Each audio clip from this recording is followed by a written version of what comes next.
नमस्कार, मी प्राध्यापक मिलिंद गायकवाड. यश अकॅडमीमध्ये आपलं मनपूर्वक स्वागत. 12वी बोर्ड परीक्षा संपत आहे आणि आपण MST CET 2026ची तयारी सुरू करणार आहात. या परीक्षेच्या माध्यमातून आपण आपल्या स्वप्नाची पूर्तता करण्यासाठी प्रयत्न करणार आहात. यामध्ये काही विद्यार्थी इंजिनिअरिंग, फार्मसी किंवा ॲग्रिकल्चरला अशा व्यवसाय कोर्सेसना प्रवेश घेऊ इच्छित असणार आहेत. त्यांच्यासाठी ही परीक्षा बंधनकारक असणारी आहे. त्यामुळं या परीक्षेच्या अनुषंगानं एक्झाम पॅटर्न काय आहे, सिलेबस काय आहे, यांच्या तारखा काय आहेत आणि नेमका आपण स्टडी प्लॅन कसा केला पाहिजे आणि त्याचबरोबर तुमचं स्वप्न पूर्ण करण्यासाठी आम्ही निश्चित तुम्हाला या व्हिडिओच्या माध्यमातून यापुढे मार्गदर्शन करत राहू. तर या परीक्षेची तयारी करण्यासाठी सर्वप्रथम तुम्हाला त्याचं पक्कं नियोजन करावं लागेल. आणि असं म्हटलं जातं की नियोजन ही यशाची पहिली पायरी असणारी आहे. सर्वप्रथम स्वतःला काही प्रश्न विचारणं आवश्यक असणारं आहे. म्हणजे first, setting of goal is very important. ध्येय तुमचं काय आहे हे तुम्हाला ठरवावं लागणार आहे. नाहीतर मी एकदा इंजिनिअरिंग म्हणतोय, एकदा फार्मसी म्हणतोय, एकदा ॲग्री म्हणतोय, असं असेल तर ते चालणार नाही. त्यामुळं पहिला प्रश्न तुम्ही स्वतःला विचारला पाहिजे की व्हॉट इज माय गोल, माझं नेमकं ध्येय काय असणार आहे आणि ते ध्येय वास्तववादी आहे का, इज माय गोल रिअलिस्टिक. आणि मग जर ते वास्तववादी असेल तर ते पूर्ण करण्यासाठी मला नेमके किती एफर्ट्स घ्यावे लागतील, किती प्रयत्न करावे लागतील, याही गोष्टीचा तुम्हाला विचार करावा लागणारा आहे. हे सर्वप्रथम करणं तुमचं काम असणारं आहे. आता यामध्ये विद्यार्थी मित्रांनो सगळ्यात महत्त्वाचं काय की व्हॉट इज CET. मग एखादा विद्यार्थी म्हणेल सर काय अवघड आहे, कॉमन एंट्रन्स टेस्ट. हे तर सगळ्यांनाच माहीत आहे, पण त्याच्या व्यतिरिक्त काय नेमकं, ही परीक्षा म्हणजे नेमकी काय? तर पहिलं, मेमोरायझिंग अँड अंडरस्टँडिंग कन्सेप्ट.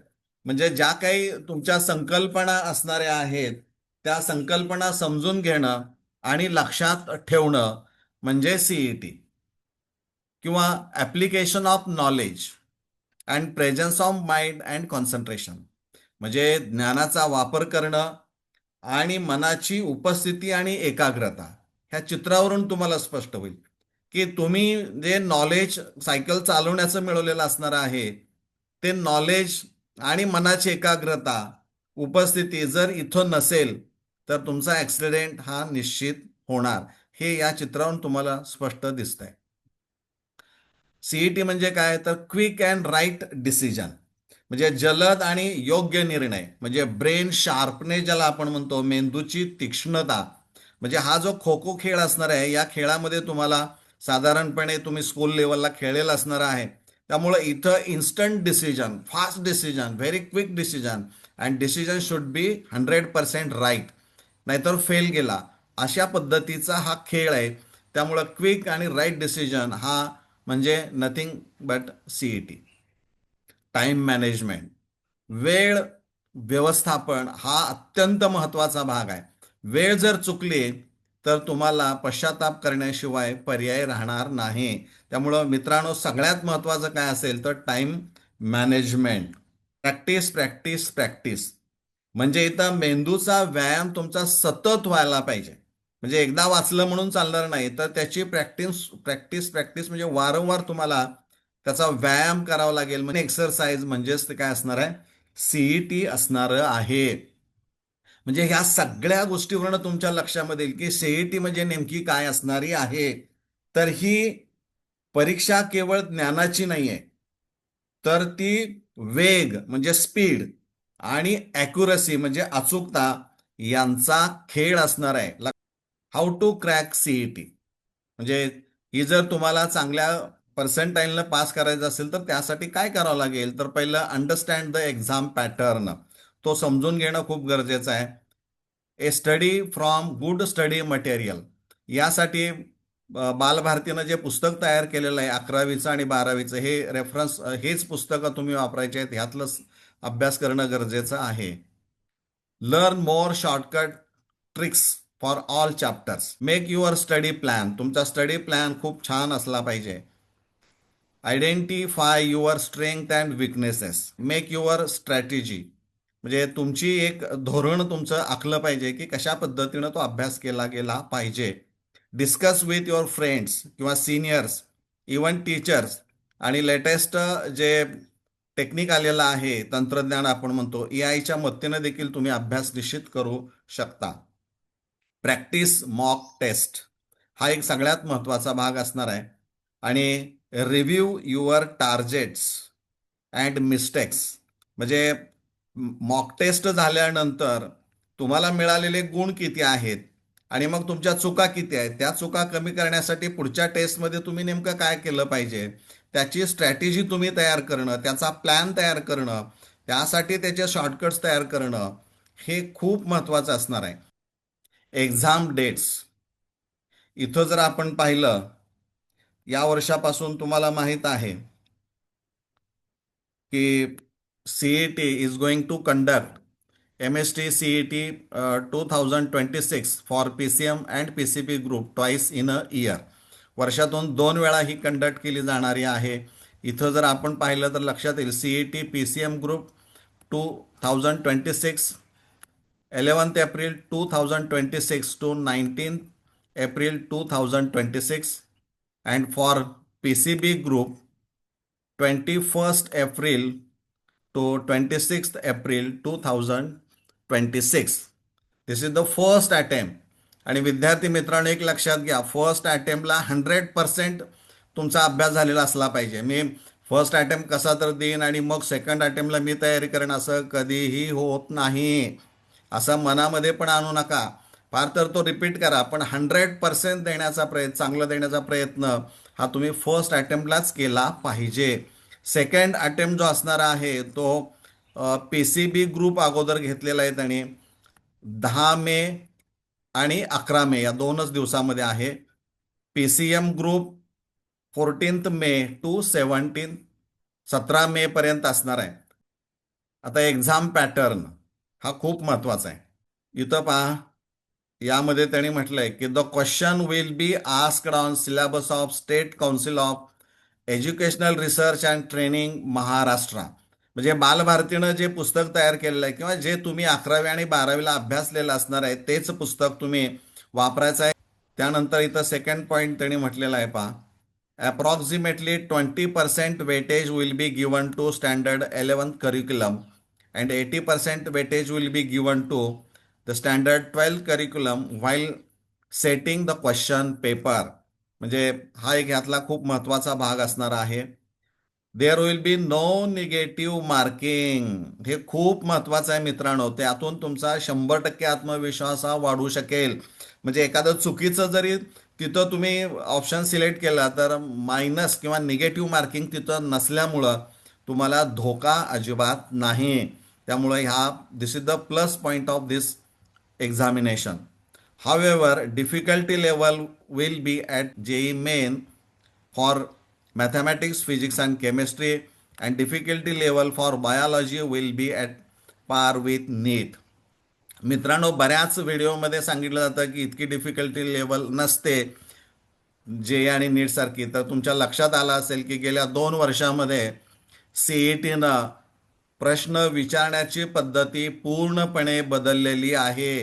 ती JEE आणि नीटच्या लेवलच्या किंवा त्या धर्तीवरच आहे. त्यामुळं आपला अभ्यास तो त्या परीक्षेच्या दृष्टिकोनातून आणि आपल्या टेक्स्टबुकमधून करणं गरजेचं आहे. त्यामुळं तुम्हाला कुणी सांगत असेल तर त्या इम्प्रेशन किंवा त्याकडं फारसं लक्ष देऊ नका. हे फार महत्वाचं आहे. MST CET will consist of 3 question papers, multiple choice questions, and each paper will be of 100 marks. म्हणजे इथं लक्षात घ्या, पेपर 1, 2, 3 सब्जेक्ट मॅथमॅटिक्स, पेपर 2 मध्ये फिजिक्स अँड केमिस्ट्री आणि पेपर 3 मध्ये biology. Number of multiple choice questions based on standard 11th मॅथमॅटिक्सला 10 आहेत, standard 12thला 40. Marks पर question 2 marks. मॅथमॅटिक्सला एका प्रश्नाला 2 मार्क आहेत. टोटल 100 मार्क्स आणि ड्युरेशन इन मिनिट्स 90 मिनिट्समध्ये तुम्हाला हे 50 MCQ सोडवायचे आहेत. फिजिक्स आणि केमिस्ट्री एकत्र तुम्हाला तुमच्या स्क्रीनवर PCचा हा क्वेश्चन पेपर पाहायला मिळेल. फिजिक्सचे 10 आणि 11वीसाठी आणि 40 MCQ 12वीचे असणारे आहेत. केमिस्ट्रीला पण 11वीचे 10 आणि 12वीचे 40 मिळून 50 MCQ दोन्हीचे प्रत्येकी 50 असणार आहेत. प्रत्येकी 1 गुण 100 आणि ड्युरेशन इन मिनिट्स 90. म्हणजे PCM असेल तर 180 मिनिटांमध्ये तुम्हाला इथं सोडवायचं आहे. हे सोडवत असताना पहिल्यांदा फिजिक्स आणि केमिस्ट्री तुम्हाला स्क्रीनवर दिसेल. त्यातलं तुम्ही कोणतं सोडवायचं तर सोडवा. पहिली 90 मिनिटं ही फिजिक्स आणि केमिस्ट्रीसाठी असणार आहेत. ते 90 मिनिटं संपले की तुम्हाला मॅथमॅटिक्सचा क्वेश्चन पेपर तिथं अपेअर होईल स्क्रीनवर आणि पुढच्या 90 मिनिटासाठी तुम्ही मॅथमॅटिक्स सोडवायचा आहे. जर PCB असेल तुमचा बायोलॉजीसाठी पहा 2011 आणि 8012 इथं बॉटनी आणि झुलॉजी 10 आणि इथं बॉटनी झुलॉजी 40 असं 100 MCQ असणार आहेत 90 मिनिट्स. म्हणजे इथं PCB ग्रुप असेल तर एकूण 200 MCQज असणारे आहेत ते 180 मिनिटांमध्ये सोडायचे आहेत.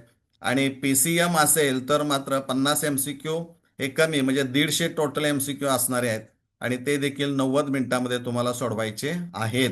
PCB असेल तर फिजिक्स केमिस्ट्री पहिल्यांदा तुम्हाला प्रश्नपत्रिका ऑनस्क्रीन दिसेल आणि त्यानंतर पहिल्या 90 मिनिटांमध्ये ते सोडवा. पुढच्या 90 मिनिटांमध्ये 90 मिनिटं झाली की 91 मिनिटाला बरोबर बायोलॉजीचा क्वेश्चन पेपर तुम्हाला ऑनस्क्रीन तिथं पाहायला मिळेल. म्हणजे हा जो काही भाग असणार आहे तो आपण लक्षात घेणं तितकंच गरजेचं असणार आहे. तर नवीन सिलेबसमध्ये काय त्याने दिलेलं आहे तर इथं जो सिलेबस आहे त्यांनी म्हटलंय की questions will be set on whole syllabus of 12th of 2025-26 of physics, chemistry, biology and mathematics subjects prescribed by State Council of Educational Research and Training Maharashtra. आता यामध्ये बालभारतीचं पुस्तक जे तुम्ही अभ्यासलेलं आहे तेच पुस्तक आहे. 80% MCQ विचारले जाणार आहेत म्हणजे 40, परंतु सिलेबस किती असणार आहे 16. म्हणजे जे काही चॅप्टर्स असणार आहेत ते संपूर्ण चॅप्टर्स असणार आहेत. आणि syllabus of standard 11th of 2024-25 prescribed by बालभारतीचं जे पुस्तक असेल ते हे यातले सिलेक्टेड जे चॅप्टर्स आहेत ते इथं फिजिक्स केमिस्ट्री मॅथमॅटिक्स बायोलॉजीचे दिलेले आहेत. लक्षात घ्या.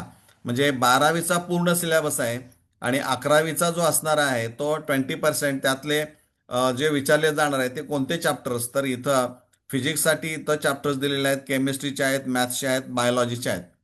केमिस्ट्री जर पाहिलं तर some basic concept of chemistry, structure of atom, chemical bonding दिसतंय, redox reactions, elements of group 1 and 2, states of matter, gaseous and liquids, adsorption and colloids, surface chemistry, hydrocarbons, basic principles of organic chemistry, and new added is a chemistry in everyday life. This is newly added. त्यामुळं 10 chapters आहेत.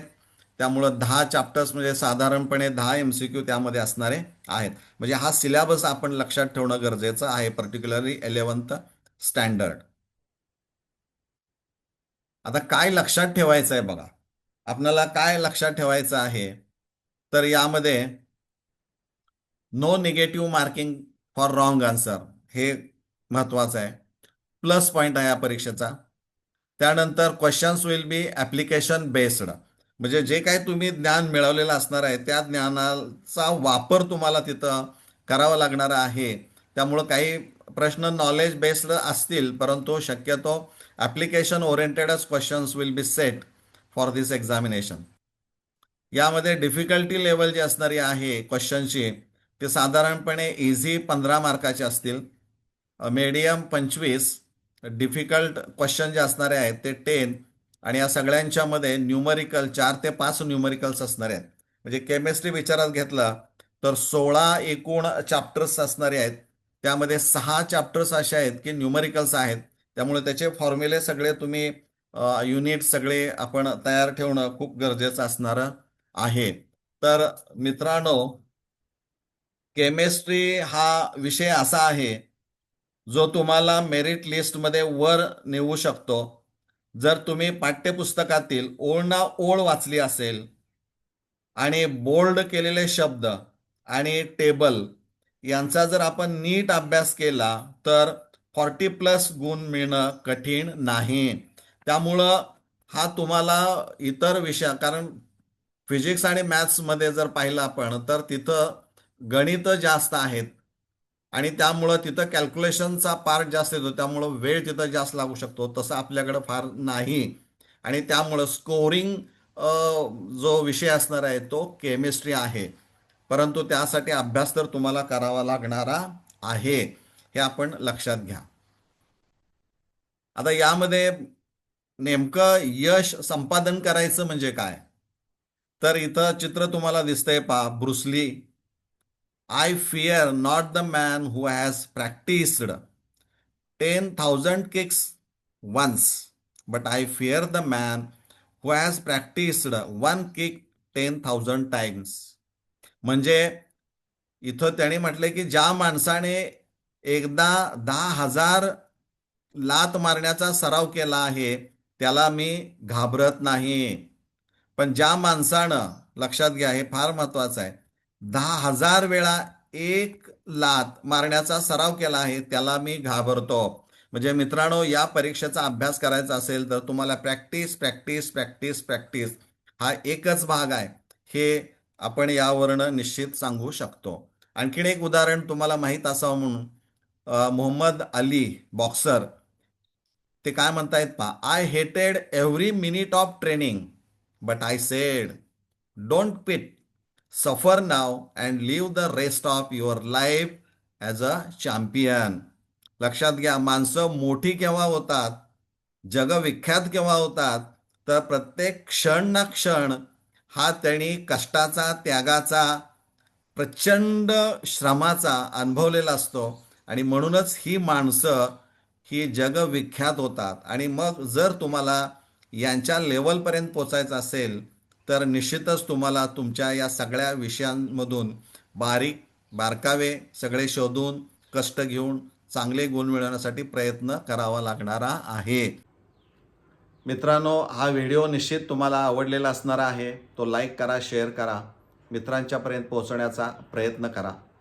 आपण इथं थांबूया. धन्यवाद.